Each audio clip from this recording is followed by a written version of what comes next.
नमस्ते पुण्डरीकाक्ष नमस्ते पुरुषोत्तम नमस्ते सर्वलोकात्मन् नमस्ते दिग्मचक्रिणे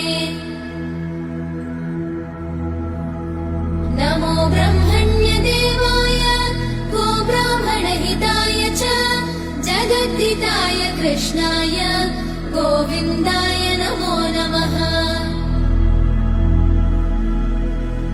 ब्रह्मत्वे सृजते विश्वम् स्थितौ पालयते नमः रुद्ररूपाय कल्पान्ते नमस्तुभ्यं त्रिमूर्तये। देवायक्षासुरा सिद्धा नागा गन्धर्व किन्नरा पिशाचा राक्षसाश्चैव मनुष्या पशवश्च ये